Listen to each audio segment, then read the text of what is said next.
ಅದರಲ್ಲಿ ಆ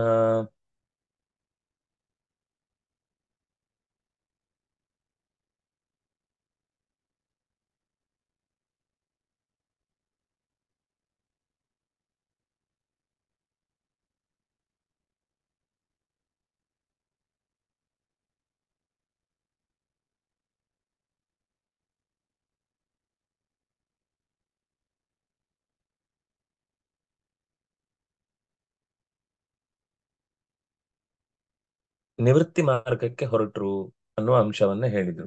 ಯಾರು? ಆರಂಭದಲ್ಲಿ ಹರಿಯಶ್ವರು, ಆಮೇಲೆ ಶಬಲಾಶ್ವರು ಇಬ್ರು ಕೂಡ ಪರಮಾತ್ಮನ ಕಡೆಗೆ ಸಾಗುವಂತಹ ನಿವೃತ್ತಿ ಮಾರ್ಗವನ್ನ ಹಿಡಿದ್ರು. ಆ ಏವ ಮುಕ್ತ್ವಾ ಪ್ರಯಯೌ ನಾರದೋ ಮೋಘ ದರ್ಶನಃ ತೇಪಿ ಚಾನ್ವಗಮನ್ಮಾರ್ಗಂ ಭ್ರಾತೃಣಾಮೇವ ಮಾರಿಷ. ನಾರದರು ಈ ಮೋಕ್ಷ ಮಾರ್ಗವನ್ನು ಅನುಸರಿಸುವ ವಿಷಯದಲ್ಲಿ ನೀವು ಸರಿಯಾದ ನಿರ್ಧಾರ ತೆಗೆದುಕೊಂಡಿದ್ದೀರಿ ಅಂತ ಹೇಳಿ ಅವರು ಹೊರಟು ಹೋಗ್ತಾರೆ. ಅವರ ದರ್ಶನ ತುಂಬಾ ಪುಣ್ಯಕರವಾದದ್ದಾದ್ರಿಂದ ಅಣ್ಣಂದ್ರನ್ನ ಹುಡುಕೊಂಡು ಇವರು ಹೊರಡ್ತಾರೆ. ಅಣ್ಣಂದ್ರ ಆ ತರದ ತಪಸ್ಸಿನ ದಾರಿಯಲ್ಲಿ ಸಾಗಿ ಉತ್ತಮ ಗತಿಯನ್ನು ಹೊಂದಿದ್ರು ಅಂತ ಕೇಳಿ ಈ ಶಬಲಾಶುರು ಹೋಗ್ತಾರೆ. ಆ ಹೋದ ಮೇಲೆ ನಾದ್ಯಾಪಿತೇ ನಿವರ್ತಂತೆ ಪಶ್ಚಿಮ ಯಾಮಿನೀರಿವ. ಇವತ್ತಿಗೂ ಕೂಡ ಅವರು ತಪಸ್ಸಿಗೆ ಹೋದವರು ವಾಪಸ್ ಬರಲಿಲ್ಲ. ಅಷ್ಟೇ ಅಲ್ಲ, ಹೇಗೆ ಕಳೆದು ಹೋದ ರಾತ್ರಿ ಮತ್ತೆ ಅದೇ ರಾತ್ರಿ ಬರುವುದಿಲ್ಲ, ಅಥವಾ ಆ ಪ್ರವೃತ್ತಿ ಮಾರ್ಗಕ್ಕೆ ಅವ್ರ ಕೊನೆಗೆ ಬರಲೇ ಇಲ್ಲ ಯಾವತ್ತಿಗೂ ಕೂಡ. ಇನ್ನೊಂದು ಗಾದೆ ಹೇಳ್ತಾರೆ, ಆ ಇಲ್ಲ ಅನ್ಸುತ್ತೆ, ಅದು ಭಾರತದಲ್ಲಿ ಬರುತ್ತೆ ಕತೆ. ಅಣ್ಣಂದ್ರನ್ನ ಹುಡ್ಕೊಂಡು ಹೋದ ತಮ್ಮಂದ್ರು ಲೋಕದಲ್ಲಿ ಬರ್ಲಿಲ್ಲ ಅಂತ ಹೇಳುವಾಗ ಈ ಕಥೆಯನ್ನ ನೆನಪಿಸ್ತಾರೆ. ಈ ಪಾಂಡವರಲ್ಲಿ ಒಬ್ಬೊಬ್ರೆ ಹೋದವರು ವಾಪಸ್ ಬರ್ಲೇ ಇಲ್ಲ, ಅಣ್ಣ ತಮ್ಮಂದ್ರು ಪ್ರತಿಯೊಬ್ಬರು ಕೂಡ. ಹಾಗೆ ಇಲ್ಲೂ ಕೂಡ ಆ ದೊಡ್ಡವರನ್ನು ಹುಡ್ಕೊಂಡು ಹೋದವರು ವಾಪಸ್ ಬರ್ಲೇ ಇಲ್ಲ. ದಕ್ಷ ಪ್ರಜಾಪತಿ ಅವರು ವಾಪಸ್ ಬರದೇ ಇದ್ದಾಗ ಅವರಿಗೆ ಅನೇಕ ಸೂಚನೆಗಳಾಗ್ತವೆ, ಉತ್ಪಾತಗಳೆಲ್ಲ ಆಗ್ತವೆ. ಚುಕ್ರು ಏತಸ್ಮಿನ್ ಕಾಲ ಉತ್ಪಾತಾನ್ ಬಹೂನ್ ಪಶ್ಯನ್ ಪ್ರಜಾಪತಿ ಪೂರ್ವವನ್ನಾರದ ಕೃತಂ ಪುತ್ರನಾಶಮಥಾ ಶೃಣೋತು. ಪುತ್ರನಾಶ ಅಂದ್ರೆ ಸತ್ತೋಗಿದ್ದಲ್ಲ, ಪುತ್ರನಾಶ ಅಂದ್ರೆ ಪುತ್ರರು ಮರೆಯಾದ್ರು, ತಪಸ್ಸಿನ ದಾರಿಯಲ್ಲಿ ನಿವೃತ್ತಿ ಮಾರ್ಗಕ್ಕೆ ಶರಣಾದ್ರು. ಅದರಿಂದ ಅದಕ್ಕೆ ಕಾರಣ ಯಾರು ಅಂತಾನು ಗೊತ್ತಾಯ್ತು. ಇದಕ್ಕೆ ಮುಖ್ಯ ಕಾರಣ ಸ್ವತಃ ನಾರದರೇ. ಆದ್ರಿಂದಾಗಿ ನಾರದರ ಅವ್ಯವಸ್ಥೆಯಿಂದಾಗಿ ನನ್ನ ಮಕ್ಕಳು ನನಗೆ ಕೈ ಸಿಗದೆ ಹೋದ್ರು ಅಂತ ಕೋಪ ಬಂತು ದಕ್ಷನಿಗೆ. ಕೋಪ ಬಂದು ಆ ಚುಕ್ರೋಧ ನಾರದಾಯಾಸೌ ಪುತ್ರ ಶೋಕ ವಿಮೂರ್ಛಿತ ದೇವರ್ಷಿ ಮುಪಲಭ್ಯ ರೋಷಾತ್ ವಿಸ್ಫುರಿತಾಧರ. ಮಕ್ಕಳು ಆ ತಪಸ್ಸಿನ ದಾರಿಯನ್ನ ಹಿಡಿದು, ಅಂದ್ರೆ ಒಳ್ಳೆ ಕೆಲಸ ಮಾಡಿದ್ರು ಸಿಟ್ಟು ಬರುತ್ತೆ ಅವ್ರ ಮೇಲೆ ಅನ್ನುವ ಮಾತಂತೂ ಹಿಂದೆ ಒಂದು ಬಂದಿತ್ತು. ಇಲ್ಲಿ ಅದನ್ನೇ ಮುಂದುವರೆಸಿ ಮಕ್ಕಳು ಹಿಡಿದ ಆ ಈ ವಿಷಯಕ್ಕಾಗಿ ನಾರದಾಯ ಅಸೌ ಚುಕ್ರೋಧ, ನಾರದರ ವಿಷಯದಲ್ಲಿ ದಕ್ಷ ಪ್ರಜಾಪತಿ ಕೋಪಗೊಂಡ. ಪುತ್ರ ಶೋಕ ವಿಮೂರ್ಛಿತ, ಆ ಕೋಪಕ್ಕೆ ಕಾರಣ ಏನು ಅಂದ್ರೆ ತನ್ನ ಮಕ್ಕಳನ್ನ ಕಳೆದುಕೊಂಡೆ ಅನ್ನುವ ಅಸಹಾಯಕ ಸ್ಥಿತಿ ಅದು ಕೋಪಕ್ಕೆ ಬದಲಾಯಿಸಿತು ಅವನನ್ನ. ಬದಲಾಯಿಸಿದ್ದು ಮಾತ್ರ ಅಲ್ಲ, ಅದೇ ಹೊತ್ತಿಗೆ ದೇವರ್ಷಿಗಳಾದಂತಹ ಆ ನಾರದರು ಅದೇ ಸಮಯಕ್ಕೆ ಅಲ್ಲಿ ಬಂದ್ರು. ಯಾರು? ನಾರದರೇ ಅಲ್ಲಿಗೆ ಬರ್ತಾರೆ. ನಾರದರ ಬಗ್ಗೆ ಕೋಪ ಬಂದಿತ್ತು, ನಾರದರು ಅಲ್ಲಿಗೆ ಬರ್ತಾರೆ. ಬಂದ್ರೆ ಅವರು ಬಂದ ತಕ್ಷಣವೇ ವಿಸ್ಫುರಿತಾಧರ ರೋಷಾತ್ ಉಪಲಭ್ಯ ಚುಕ್ರೋಧ, ಇನ್ನೂ ಹೆಚ್ಚು ಕೋಪ ಬಂತು. ತನ್ನ ಮಕ್ಕಳನ್ನ ದೂರ ಕಟ್ಟಿದ್ದಲ್ಲದೆ ಇಲ್ಲಿ ಬಂದು ಚಂದ ನೋಡ್ಲಿಕ್ ಬಂದಿದ್ಯಾ, ನಾನೇ ಖುಷಿ ಪಡ್ತಿದ್ದೇನಾ, ಕಷ್ಟ ಪಡ್ತಿದ್ದೇನಾ, ಏನ್ ನೋಡ್ಲಿಕ್ ಬಂದಿದ್ದಿ ಅಂತ ವಿಸ್ಫುರಿತ ಅಂದ್ರೆ ನಡುಗುವ ಉಳ್ಳವನಾಗಿ, ಅಧರ ಅಂದ್ರೆ ತುಟಿ, ವಿಸ್ಫುರಿತ ಅಂದ್ರೆ ದಡ ದಡ ದಡ. ಈ ಚಳಿಗಾಲದಲ್ಲಿ ಹ್ಮ್ ನಿಮಗೆ ಎಷ್ಟು ಅನುಭವ ಇದೆ ಗೊತ್ತಿಲ್ಲ. ನೀವು ಅಕಸ್ಮಾತ್ ಬೆಂಗಳೂರಿಗೆ ಬಂದ್ರೆ ಚಳಿಗಾಲದಲ್ಲಿ, ಅಂದ್ರೆ ಸಾಮಾನ್ಯ ಡಿಸೆಂಬರ್ ಜನವರಿ ಟೈಮ್ ಬಂದ್ರೆ ಇಲ್ಲಿ ಹಲ್ಲು ನಿಲ್ಲುದಿಲ್ಲ ಒಂದ್ರ ಮೇಲೆ ಒಂದು. ಶಬ್ದ ಮಾಡ್ತಾ ಇರ್ತಾರೆ ಟಟ ಟಟ ಟಟ ಟಟ ಟಟ ಟಟ ಟಟ ಟಟ ಅಂತ. ಹಂಗೆ ಇದು ಸಿಟ್ಟಿನಿಂದ ಆಗುದು, ಚಳಿಯಿಂದ ಆಗುದಲ್ಲ. ಹಲ್ಲು ನಡುಗತ್ತೆ, ತುಟಿ ಅದರತ್ತೆ. ಅದು ಸಿಟ್ಟಿನಿಂದ ಅದುರಿ ದಕ್ಷ ಹೇಳ್ತಾನೆ. ದಕ್ಷ ಉವಾಚ ನಾರದರಿಗೆ, ಅಹೋ ಅಸಾಧೋ ಸಾಧೂನಾಂ ಸಾಧುಲಿಂಗೇನ ನಸ್ತ್ವಯ ಅಸಾಧ್ವ ಕಾರ್ಯ ಅರ್ಭಕಾಣಾಂ ಭಿಕ್ಷೋರ್ಮಾರ್ಗ ಪ್ರದರ್ಶಿತ. ಆ, ಅಹೋ, ಯೋ, ಅಸಾಧೋ, ಕೆಟ್ಟ ಕೆಲಸ ಮಾಡೋನೆ, ಸಾಧೂನಾಂ ಸಾಧುಲಿಂಗೇನ, ಸಾಧುಗಳು ಹಾಕಿಕೊಳ್ಳುವಂತಹ ಒಳ್ಳೆಯವರ ಮುಖವಾಡ ಧರಿಸಿ, ಸಾಧುಲಿಂಗೇನ, ಸಾಧುಗಳ ಸಜ್ಜನಿಕೆಯ ವೇಷವನ್ನು ತೊಟ್ಟು, ತ್ವಯ ಅಸಾಧ್ವಕಾರಿ,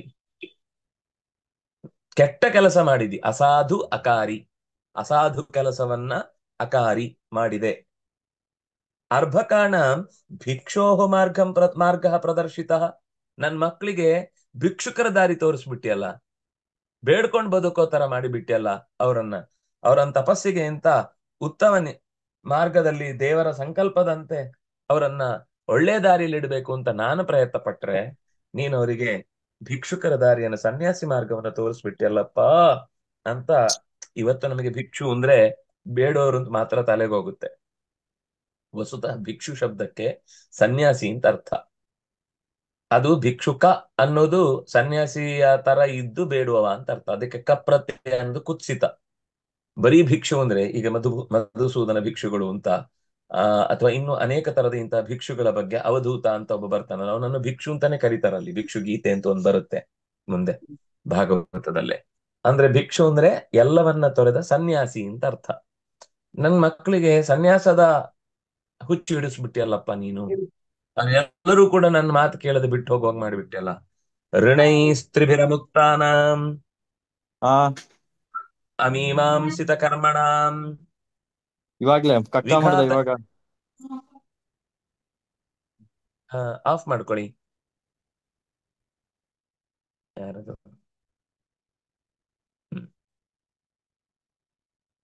ವಿಘಾತ ಶ್ರೇಯಸಃ ಪಾಪ ಲೋಕಯೋರುಭಯೋಃ ಕೃತಃ. ಋಷಿ ಋಣ, ಪಿತೃಋಣ ಮತ್ತು ದೇವಋಣ, ಇದು ಪ್ರಧಾನವಾದ ಋಣ. ಇನ್ನೂ ಎರಡಿದೆ. ಅದು ಒಂದು ಪ್ರಾಣಿಗಳನ್ನ ನೋಡ್ಕೊಳ್ಳೋದು, ಒಂದು ಮನುಷ್ಯರನ್ನ ಆತಿಥ್ಯ ಮಾಡುವುದು ಅಂತ ಎರಡು ಬರುತ್ತೆ. ನನ್ನ ಮಕ್ಕಳಿಗೆ ಈ ಮೂರು ಋಣಗಳನ್ನ ತೀರಿಸ್ಲಿಕ್ಕೋಸ್ಕರ ನಾನು ಅವರಿಗೆ ಕೆಲಸ ಕೊಟ್ಟದ್ದು. ದೇವಋಣ, ಪಿತೃಋಣ, ಋಷಿಋಣ. ನೀನಾದ್ರ ವಿಚಾರ ಮಾಡ್ಲಿಕ್ಕೆ ಕೊಡದೆ ಪಾಪಿ ನೀನು ನನ್ನ ಮಕ್ಕಳಿಗೆ ಸನ್ಯಾಸ ಧರ್ಮವನ್ನು ಬೋಧಿಸಿ ಸಂಸಾರ ಸುಖ ಮತ್ತು ಮೋಕ್ಷ ಎರಡೂ ಇಲ್ಲ ಅಂತ ಮಾಡ್ಬಿಟ್ಟಿ. ಯಾವಾಗ ಈ ಮೂರು ಋಣ ತೀರುವುದಿಲ್ವೋ ಅಲ್ಲಿ ತನಕ ಅವನಿಗೆ ಮೋಕ್ಷವೂ ಇಲ್ಲ. ಮೋಕ್ಷಕ್ಕೂ ಕೂಡ ಜವಾಬ್ದಾರಿ ಇದೆ. ಸುಮ್ನೆ ಸಿಕ್ಕಿದವರು ಹರೇ ರಾಮ ಹರೇ ಕೃಷ್ಣ ಅಂತೆಲ್ಲ ಮರ್ತು ಬಿಟ್ಟ ಕೂತ ಅಂದ್ರೆ ಮೋಕ್ಷ ಸಿಗಲ್ಲ. ತತ್ಕಾಲದ ಪುಣ್ಯದಿಂದ ಒಂದು ಒಳ್ಳೆ ಲೋಕ ಸಿಗ್ಬೋದಷ್ಟೇ. ಮೋಕ್ಷ ಸಿಗಬೇಕು ಅಂತಂದ್ರೆ ಅವನು ತನ್ನ ಗುರುಗಳಿಂದ ಪಡೆದ ವಿದ್ಯೆಯ ಪ್ರಸಾರ ಮಾಡಬೇಕು ಮುಂದೆ. ದೇವತೆಗಳಿಂದ ಆದ ಉಪಕಾರಕ್ಕೆ ಅವರ ಮಹಾಕಾರ್ಯದಲ್ಲಿ ತಾನೂ ಒಂದು ಭಾಗಿಯಾಗಬೇಕು. ಅಥವಾ ಋಷಿಗಳ ವಿದ್ಯೆ ಒಂದು ಕಡೆ ಆದ್ರೆ ಒಳ್ಳೆಯ ಸಂತತಿಯನ್ನ ಪಡೆದು ಆ ಮೂಲಕ ತಾನು ಆ ಸಂತತಿಯ ಕೊಂಡಿಯನ್ನ ಬೆಳೆಸಿ ಪ್ರಜಾತಂತುಮ್ಮ ವ್ಯವಚ್ಛೇತ್ಸಿ ಅಂತ. ಅದು ಪಿತೃಋಣ ಅಂದ್ರೆ ಕೇವಲ ಇದು ಸಂತತಿ ಮಾತ್ರ ಅಂತಲ್ಲ, ಒಳ್ಳೆಯ ಸಂಸ್ಕಾರವನ್ನ ಮುಂದಿನ ಪರಂಪರೆಗೆ, ಇಲ್ಲ ಅಂದ್ರೆ ಈ ಸನ್ಯಾಸ ಧರ್ಮವನ್ನ ಸ್ವೀಕರಿಸಿದಂತಹ ನಿಜವಾದ ಸನ್ಯಾಸ ತಗೊಳ್ಳದ ಋಷಿಗಳಿಗೆ ಪಿತೃಋಣ ತೀರಿಸ್ಲಿಕ್ಕೆ ಆಗ್ಲಿಲ್ಲ ಅಂತ ಅವ್ರು ಅನ್ಕೊಂಡೋಗ್ ಇದು ಮಾಡ್ತಾರ, ನರಕಕ್ಕೆ ಹಾಕ್ತಾರ? ಇಲ್ಲ. ಸನ್ಯಾಸ ಧರ್ಮದಲ್ಲಿ ಕೆಲವು ಅನಿವಾರ್ಯತೆ ಇರುತ್ತೆ, ಅದು ಮಾಡಿಯೇ ಮಾಡ್ತಾರೆ. ಆದ್ರೆ ಪಿತೃಋಣ ಅಂತ ಬಂದಾಗ ಪಾಲನೆ ಪೋಷಣೆ ಅಂತ ಅನ್ನೋದು ಮುಖ್ಯ ಕರ್ಮ. ಒಂದಿಷ್ಟು ಮಕ್ಕಳಿಗೆ ಅಧ್ಯಯನ ಮಾಡಿಸಿ ಸನ್ಯಾಸ ಧರ್ಮದಲ್ಲಿದ್ರೆ ಅವನು ಪಿತೃಋಣ ತೀರಿತು ಅಂತ ಅರ್ಥ. ಯಾಕಂದ್ರೆ ಆ ಮಕ್ಕಳಿಗೆ ತಂದೆಯ ಸ್ಥಾನದಲ್ಲಿ ನಿಂತು ಅಧ್ಯಯನ ಮಾಡಿಸಿದ್ದಾನಲ್ವಾ. ತನ್ನ ಶರೀರದಿಂದ ಹೆತ್ತ ಮಕ್ಕಳಿಗೇನೆ ಪಾಠ ಮಾಡಿದ್ರೆ ಮಾತ್ರ, ಅಥವಾ ಅನ್ನ ಕೊಟ್ರೆ ಮಾತ್ರ ಪಿತೃಋಣ ಏನಲ್ಲ. ಒಳ್ಳೆಯ ವಿದ್ಯಾರ್ಥಿಗಳನ್ನ ಕೂಡಿಸಿ ಅವರಿಗೆ ಶ್ರದ್ಧೆಯಿಂದ ತಿಳುವಳಿಕೆ ನೀಡಿದ್ರು ಕೂಡ ಅದು ಪಿತೃಋಣದ ಪರಿಹಾರದ ಮಾರ್ಗವೇ ಆಗಿರುತ್ತೆ. ಅದರಿಂದಾಗಿ ಈ ಮೂರು ಋಣಗಳ ದಾರಿಯಿಂದ ಅವರನ್ನ ಚ್ಯುತಿಗೊಳಿಸಿ ಅವರಿಗೆ ಆಚೆಯಿಂದ ಸಂಸಾರವೂ ಇಲ್ಲ, ಈಚೆಯಿಂದ ಮೋಕ್ಷನೂ ಇಲ್ಲ ಅಂತ ಎಡಬಿಡಂಗಿಗಳನ್ನಾಗಿ ಮಾಡಿಬಿಟ್ಟಲ್ಲಪ್ಪ ಪಾಪಿ ಅಂತ ಬೈತಾನೆ. ಪಾಪ ಅಂತ ಸಂಬೋಧನೆ ಮಾಡ್ತಾನೆ. ಏವಂ ತ್ವಂ ನಿರನುಕ್ರೋಶಃ ಬಾಲಾನಾಮತಿ ಭಿದ್ಧರೇ ಪಾರ್ಷದ ಮಧ್ಯೆ ಚ ಯಶೋಹ ನಿರ್ ಅಪ ಅತ ಆ, ಅತ್- ಅಪತ್ರಪ. ಅಪತ್ರಪ ಅಂದ್ರೆ ನಾಚಿಕೆ ಬಿಟ್ಟವನು ಅಂತ. ನಾಚಿಕೆ. ನಿರಪತ್ರಪ ಅಂದ್ರೆ ನಾಚಿಕೆ ಬಿಟ್ಟವನು. ಅನಿರತ್ರಪ ಯಶೋಹಾನಿ ಅಪತ್ರಪ.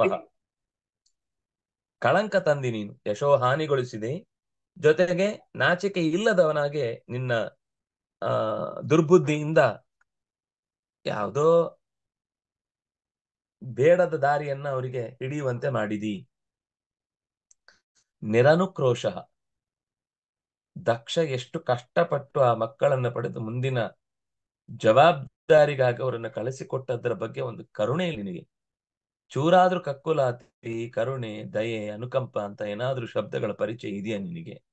ಯಾವತ್ತಾದ್ರೂ ಅದನ್ನು ಡಿಕ್ಷನರಿ ತೆಗೆದ ಅದರ ಅರ್ಥ ಏನು ಗೊತ್ತಾ ನಿನಗೆ? ನಿರನುಕ್ರೋಶ ನೀನು. ಸ್ವಲ್ಪವೂ ನಿನಗೆ ಅದರ ಬಗ್ಗೆ ಕಾರುಣ್ಯವೇ ಇಲ್ಲ. ಮೂರ್ಖ ನೀನು. ಬಾಲನ ಮತಿ ಭಿತ್. ಪಾಪ ಅವುಗಳಿಗೇನು ಗೊತ್ತಾಗಲ್ಲ ಅಂತ ಆಗ್ಲೇ ಬ್ರೈನ್ ವಾಶ್ ಮಾಡಿಬಿಟ್ಟಿಯಲ್ಲ. ಮತಿ ಭಿತ್. ಮತಿ ಭಿತ್ ಅಂದ್ರೆ ಬ್ರೈನ್ ವಾಶ್ ಮಾಡುದು. ಅವುಗಳು ಬೆಳಿಗ್ಗೆ ಬೆಳಿಗ್ಗೆ 4 ಗಂಟೆಗೆ ಎದ್ದು ಹೋಗ್ತಿರ್ತವೆ. ಅವ್ರಿಗೆ ಎಂತದೂ ಗೊತ್ತಿರಲ್ಲ ಟೊಪ್ಪಿಗೆ ಹಾಕೊಂಡು. ಅವುಗಳು ತಲೆ ಹಾಳು ಮಾಡ್ದಂಗೆ ನನ್ನ ಮಕ್ಕಳು ತಲೆ ಹಾಳು ಮಾಡ್ಬಿಟ್ಟಿಲ್ಲ ನೀನು. ಮೂರ್ಖ ನೀನು. ಹರೇಹೆ ಪಾರ್ಶ್ವದ ಮಧ್ಯೆ ಚರಸಿ. ನೀನು ಶ್ರೀಹರಿಯ ಪರಿವಾರದ ಬಳಿ ಒಬ್ಬನಾಗಿ ತುಂಬಾ ನಿನಗೆ ಹೆಸರಿದೆ, ನಿನಗೆ ವಿಶೇಷವಾದ ಸ್ಥಾನಮಾನ ಇದೆ. ಆದ್ರೆ ಯಶೋಹಾನಿ. ಆದ್ರೆ ಅವರ ಕೀರ್ತಿಯನ್ನೇ ಹಾನಿ ಮಾಡಿ ಅವರಿಗೆ ಏನು ಕರ್ತವ್ಯವನ್ನ ನಿರ್ವಹಿಸಿದ್ರೆ ಲೋಕದಲ್ಲಿ ಅವರಿಗೊಂದು ಸುಂದರವಾದ ಆ ಕೀರ್ತಿ ಒದಗುತ್ತಿತ್ತು, ವ್ಯಾಪ್ತಿ ಬರ್ತಿತ್ತು, ಅದನ್ನ ಹಾಳು ಮಾಡಿದೆ. ನಾಚಿಕೆ ಬಿಟ್ಟವ್ ನೀನು. ಅಪತ್ರಪ.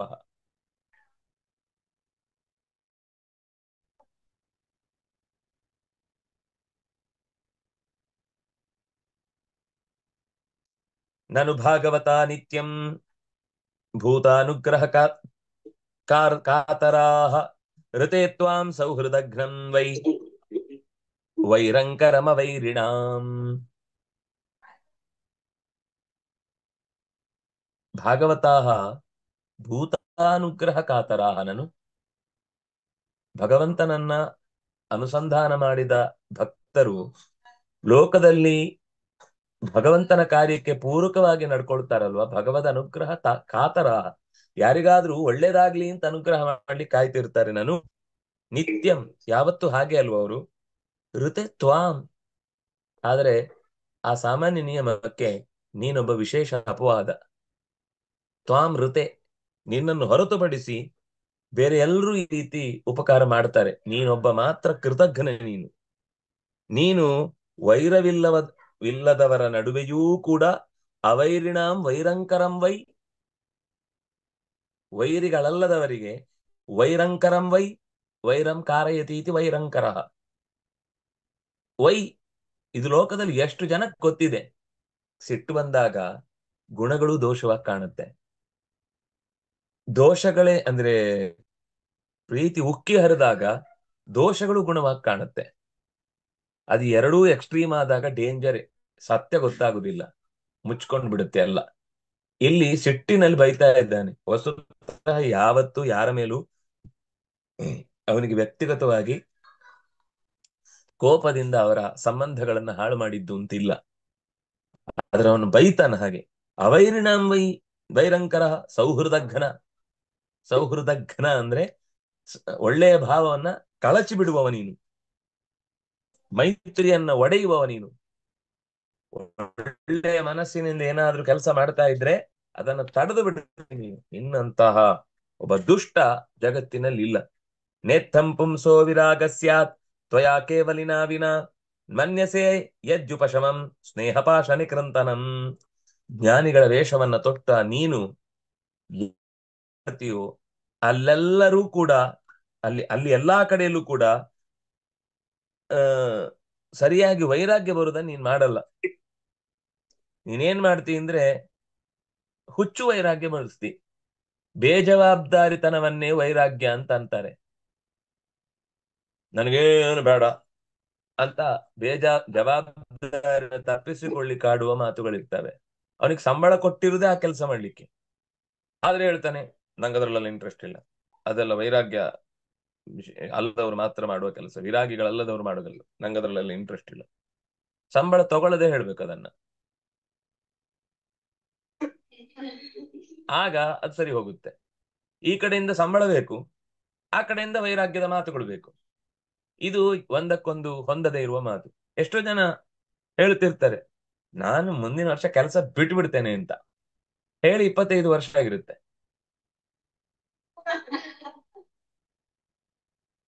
ನಾನು ಎಲ್ಲ ಬಿಟ್ಟು ಬಿಡ್ಬೇಕು ಅಂತ ಅನ್ಕೊಂಡಿದ್ದೇನೆ, ಒಂದ್ ವರ್ಷ ಆಗ್ಲಿ, ಸ್ವಲ್ಪ ಮುಖ್ಯವಾದ ಒಂದು ಕೆಲಸ ಒಪ್ಕೊಂಡ್ಬಿಟ್ಟಿದ್ದೇನೆ, ಅದನ್ನ ಆದ ತಕ್ಷಣ ಎಲ್ಲ ಬಿಟ್ಟು ನಾನು ಎಲ್ಲಿಯಾದ್ರೂ ಹಿಮಾಲಯಕ್ಕೆ ಹೋಗಿ ಅಲ್ಲೊಂದು ಸಣ್ಣ ಸೈಟ್ ತಗೊಂಡು ಆ ಸೈಟ್ ತಗೊಳ್ಳಿಕ್ಕೆ ದುಡ್ಡು ಸಾಕಾಗಿರ್ತಿಲ್ಲ, ಅದಕ್ಕೆ ಒಂದ್ ವರ್ಷ ಪೋಸ್ಟ್ ಪೋನ್ ಆಗ್ತಾ ಇರುತ್ತೆ.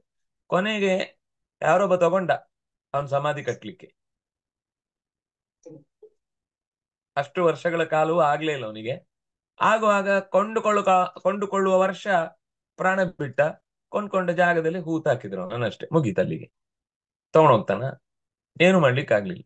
ನಾಳೆ ಮತ್ತೆ ಅನ್ನುವ ಆಡಂಬರದ ವೈರಾಗ್ಯಕ್ಕೆ ಯಾವತ್ತೂ ಕೂಡ ಭಗವಂತ ಒಲಿಯುವುದಿಲ್ಲ, ಸತ್ಯ ಸಿಗುವುದಿಲ್ಲ. ಬೈತಾನೆ ಇಲ್ಲಿ ದಕ್ಷ,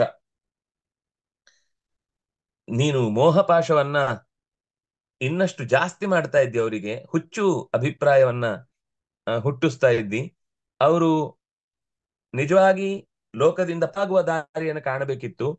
ಅವರು ಲೋಕದಲ್ಲಿ ಪಾರಾಗ್ಬೇಕಾದ್ರೆ ಲೋಕದಲ್ಲೇ ಇರಬೇಕು, ಪಕ್ಕದ ಲೋಕಕ್ಕೆ ಹೋಗಿ ಈ ಲೋಕದಿಂದ ಪಾರಾಗುದಾಗತ್ತಾ?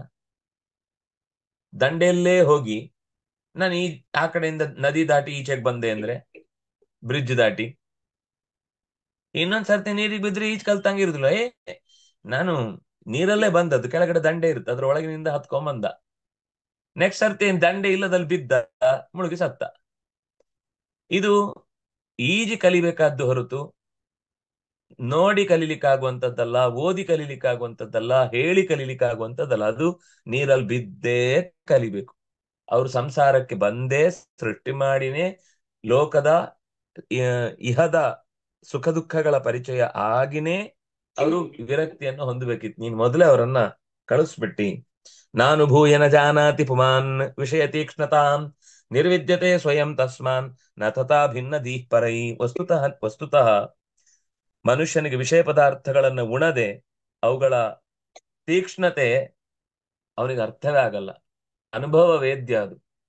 ಎಷ್ಟೇ ಕೆಲವು ವಿಷಯದಲ್ಲಿ ಬೇರೆಯವರು ಹೇಳಿದ್ರೆ ಅರ್ಥ ಆಗ್ಬಹುದು, ಆದ್ರೆ ಕೆಲವು ವಿಷಯ ಅವರಿಗೆ ಜೀವನದಲ್ಲಿ ಬಂದು ನೋಡಿ ಕೇಳಿ ಇದ್ದು ಒದ್ದಾಡಿದ ಮೇಲೆನೆ ಗೊತ್ತಾಗುದು ಇದು ತುಂಬಾ ಕಷ್ಟ ಅಂತ. ಎಲ್ರಿಗೂ ಅವರವರದ್ದೇ ಕಷ್ಟ ಇರುತ್ತೆ. ಸಾಮಾನ್ಯ ಎಲ್ರಿಗೂ ಏನ್ ಅನ್ಸುತ್ತೆ ಅಂದ್ರೆ ಬೇರೆಯವರೆಲ್ಲ ಚೆನ್ನಾಗಿದ್ದಾರೆ, ನಾನ್ ಮಾತ್ರ ಕಷ್ಟದಲ್ಲಿದ್ದೇನೆ. ಬೇರೆಯವರೆಲ್ಲ ಒಳ್ಳೆ ರೀತಿಯಿಂದ ಸಮಾಜದಲ್ಲಿ ಗೌರವ ಪಡಿತಾರೆ, ನನಗ್ ಮಾತ್ರ ಸಮಾಜದಲ್ಲಿ ಗೌರವ ಸಿಗಲ್ಲ.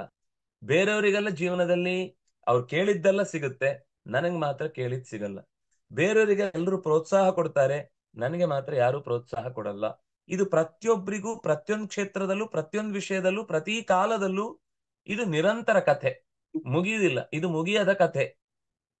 ಯಾಕೆಂದ್ರೆ ಇನ್ನೊಬ್ಬರ ಬದುಕಿನ ಒಳಮರ್ಮ ಏನು, ಅವರ ಕಷ್ಟ ಏನು, ಅವರ ವ್ಯಥೆ ಏನು, ಅವರು ಎಕ್ಸ್ಪ್ರೆಸ್ ಮಾಡುದಿಲ್ಲ ಅನ್ನೋ ಒಂದೇ ಕಾರಣಕ್ಕೆ ಅವ್ರಿಗೆ ಕಷ್ಟನೇ ಬರಲ್ಲ ಅಂತ ಅನ್ಕೋತಾರೆ. ಅವ್ರು ಯಾವಾಗ್ಲೂ ನಗ್ತಾ ಇರ್ತಾರೆ ಅನ್ನೋ ಒಂದೇ ಕಾರಣಕ್ಕೆ ಅವ್ರಿಗೆ ಏನ್ ಜೀವನದಲ್ಲಿ ಕಷ್ಟ ಇದೆ, ಯಾವಾಗ್ಲೂ ನಗ್ತಾ ಇರ್ತಾರೆ ಅಂತ. ನಗ್ತಾ ಇರೋದ್ರ ಅರ್ಥ ಕಷ್ಟ ಇಲ್ಲ ಅಂತ ಅರ್ಥ ಅಲ್ಲ. ಕಷ್ಟ ಮುಗಿದ ಮೇಲೆ ಮತ್ತೆ ಸುಖ ಬಂದೇ ಬರುತ್ತೆ ಅನ್ನೋ ನಂಬಿಕೆಯಿಂದ ಈಗಲೂ ಅದನ್ನ ಅನುಸರಿಸ್ತಾ ಇರ್ತಾರೆ ಅಷ್ಟೇ. ಆದ್ರೆ ನಾವು ಅಳಿಯುವುದು ಹೊರಗಿನ ಗುಣಧರ್ಮಗಳಿಂದ ಹೊರತು ಒಳಗಿನ ಮನಸ್ಥಿತಿಯಿಂದ ಅಲ್ಲ. ಆದ್ರೆ ಈ ವಿಷಯದಲ್ಲಿ, ಸಂಸಾರದ ವಿಷಯದಲ್ಲಂತೂ ವೈರಾಗ್ಯ ಅನ್ನೋದು ತಾನಾಗಿ ಬರ್ಬೇಕು ಹೊರತು ಅದು ಯಾರೋ ಒಬ್ರು ಅರ್ಧ ಕೆಜಿ ವೈರಾಗ್ಯ ಕೊಡಿ ಅಂತ ಮೈ ಮೇಲೆ ಸುರ್ಕೊಂಡ್ರೆ ವೈರಾಗ್ಯ ಬರಲ್ಲ.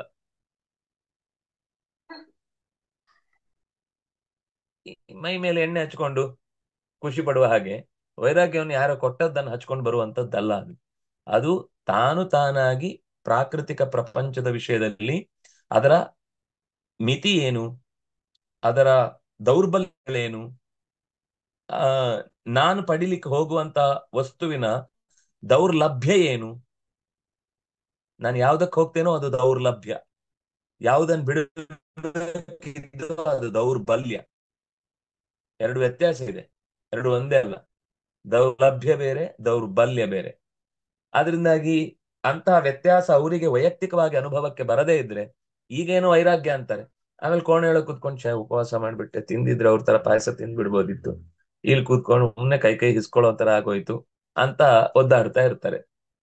ಹಾಗೆ ಅವರಿಗೆ ಅದರ ಉಪವಾಸದ ಸಹಜವಾದ ಗುಣ ಏನು ಅಂತ ಮನಸ್ಸಿಗೆ ಬರದೆ, ಅರಿವಿಗೆ ಅದರ ಅನುಭವ ಕಾಣದೆ, ಅದರ ನಿಶ್ಚಿತತೆಯನ್ನು ಅವರು ಅನುಭವಿಸ್ಲಿಕ್ಕೆ ಸಾಧ್ಯ ಇಲ್ಲ.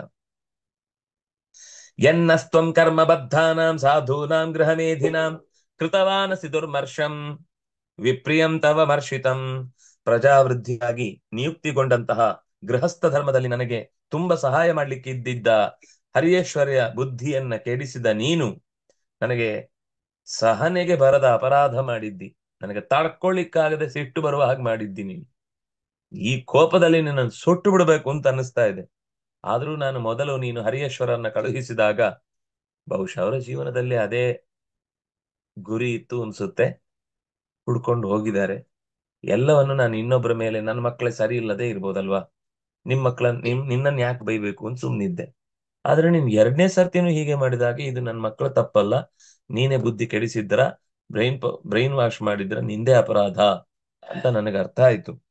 ತಂತು ಕೃತ್ತನಯಾನಾಂ ತ್ವಂ ಅಭದ್ರಮ ಅಚರ ಪುನಃ ತಸ್ಮಾಲ್ಲೋಕೇಶು ತೇ ಮೂಢ ನ ಭವೇದ್ ಭ್ರಮತಃ ಪದಂ. ಈಗ ಮತ್ತೆ ನಾನು ದೂರದೃಷ್ಟಿಯಿಂದ ಹಿರಿಯರು ಹೇಳಿದಂತಹ ಮಾರ್ಗವನ್ನೇ ಅನುಸರಿಸಿ ಶಬಲಾಶ್ವರನ್ನ ಅವರಿಗೆ ಸೃಷ್ಟಿಯ ಪ್ರಕ್ರಿಯೆಯಲ್ಲಿ ಒಳ್ಳೆಯ ಸಂಬಂಧ ಬರಲಿ ಅಂತ ನಾನು ಕಳುಹಿಸಿಕೊಟ್ರೆ, ಮೂಢ ನೀನು ಅವರನ್ನು ಕೂಡ ದಾರಿ ತಪ್ಪಿಸಿದೆ.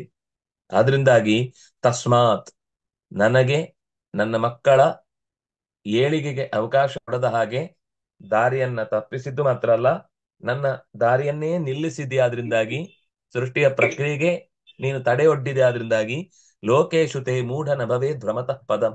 ನಿನಗೆ ಒಂದ್ ಕಡೆ ಉಳ್ಕೊಳ್ಳಿಕ್ ಜಾಗ ಸಿಗದೆ ಇಲ್ಲಿ ಓಡಾಡ್ತಾ ಇರು. ನಿನಗೆ ಒಂದ್ ಕಡೆ ನೀರು ನಿಡಿ ಇಲ್ಲದ ಜಾಗದಲ್ಲಿ ನೀನು ಓಡಾಡಬೇಕು, ಓಡಾಡ್ತಾನೆ ಇರ್ಬೇಕು, ಅದೇ ನಿನ್ ಕೆಲಸ. ಒಂದೇ ಸ್ಥಳದಲ್ಲಿ ನಿಲ್ಲದೆ ತ್ರಿಲೋಕ ಸಂಚಾರಿ ಆಗು ಅಂತ ಶಪಿಸ್ತಾನೆ. ಪ್ರತಿಜಗ್ರಾಹ ತದ್ ಬಾಢಂ. ಬಾಢಂ ಅಂದ್ರೆ ಸೂಪರ್, ಓಕೆ ಅಂತ. ಉಪನಯನ ಮಾಡುವಾಗ ತಂದೆ ಒಂದಿಷ್ಟು ಹೇಳಿ ಆದ್ಮೇಲೆ ಹೇಳ್ಬೇಕು, ಇದನ್ನೆಲ್ಲ ಮಾಡ್ತೀಯಲ್ವಾ, ಇನ್ ಮುಂದೆ ಹೀಗೆ ಮಾಡಲ್ಲ ಅಲ್ವಾ ಅಂತ ಹೇಳ್ಬೇಕು. ಅವನು ಅದಕ್ಕೆ ಬಾಢಂ ಅಂತ ಹೇಳ್ತಾನೆ. ಖಂಡಿತ ಈ ಆ ಏನು ಆದೇಶವನ್ನು ನಾನು ನಿಶ್ಚಯವಾಗಿ ಪಾಲಿಸ್ತೇನೆ.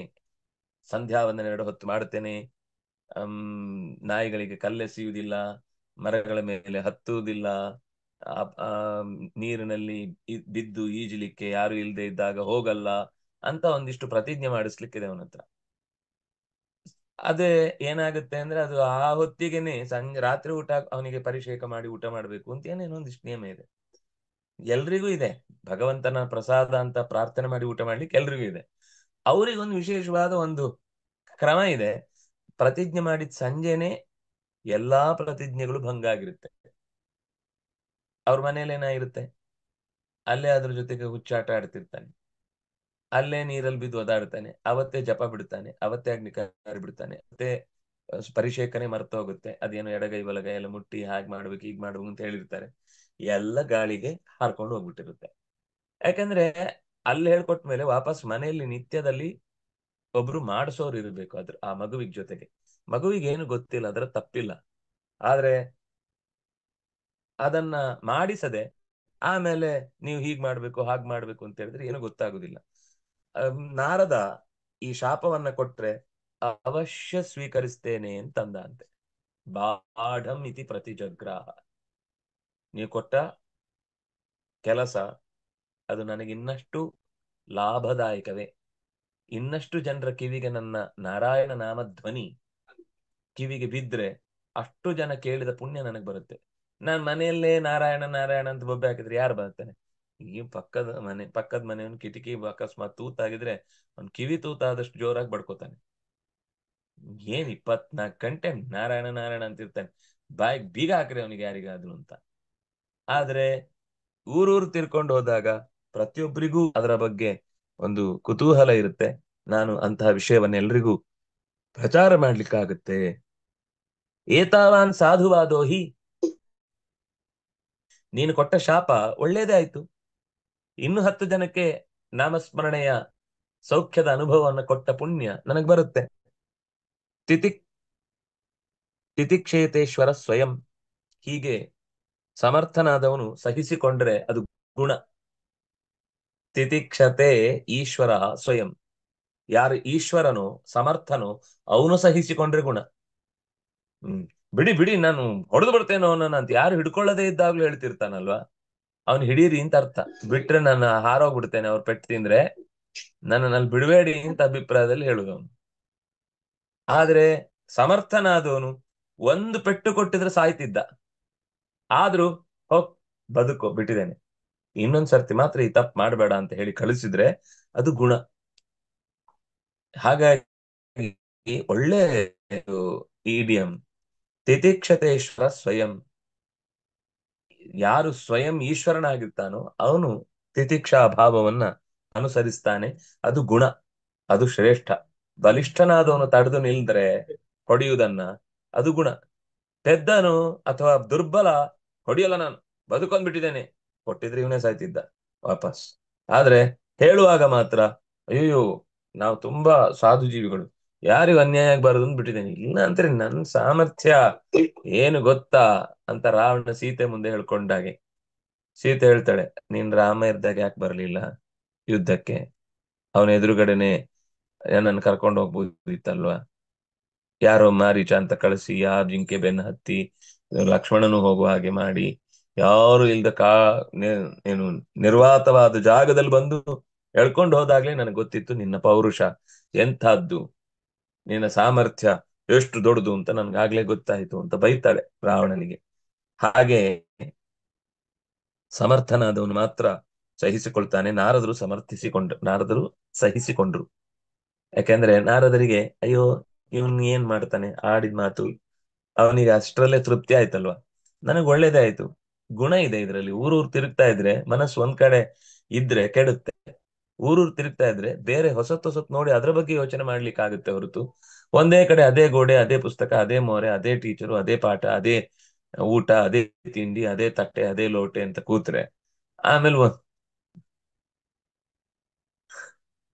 ಒಂದು ದಿವಸ ಲೋಟೆ ಆದ್ರೂ ಬದಲಿಸ್ಕೊಳ್ಬೇಕು, ಪಕ್ಕದವ್ರ ಲೋಟೆಲ್ಲ ಅವತ್ ನೀರು ಕುಡಿಬೇಕು, ಸಮಾಧಾನ ಆಗುತ್ತೆ.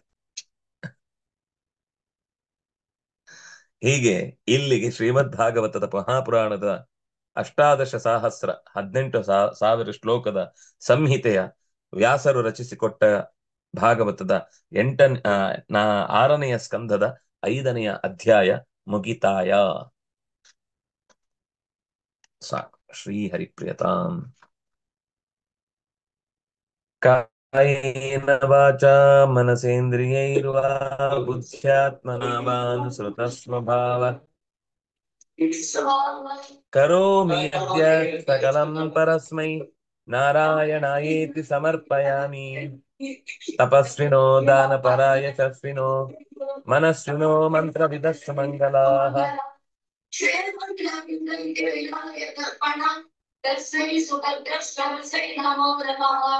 ಬ್ರಹ್ಮಾರ್ಪಣಂ ಬ್ರಹ್ಮಹವಿಃ ಬ್ರಹ್ಮಾಗ್ನೌ ಬ್ರಹ್ಮಣಾಹುತಂ ಬ್ರಹ್ಮೈವ ತೇನ ಗಂತವ್ಯಂ ಬ್ರಹ್ಮಕರ್ಮ ಸಮಾಧಿನಾ. ಭವಂತು ಸುಖಿನಃ ಸರ್ವೇ ಸಂತು ನಿರಾಮಯಾಃ ಸರ್ವೇ ಭದ್ರಾಣಿ ಪಶ್ಯಂತು ಮಾ ಕಶ್ಚಿತ್ ದುಃಖಾನ್ ಭವೇತ್. ಧರ್ಮಸ್ಯ ವಿಜಯೋ ಭೂಯಾತ್ ಅಧರ್ಮಸ್ಯ ಪರಾಭವಃ. ಶ್ರದ್ಧಾವನಾ ಭೂಯಾತ್ ವಿಶ್ವಸ್ಯ ಮಂಗಲಂ. ಶ್ರೀಕೃಷ್ಣ ಅರ್ಪಣಮಸ್ತು.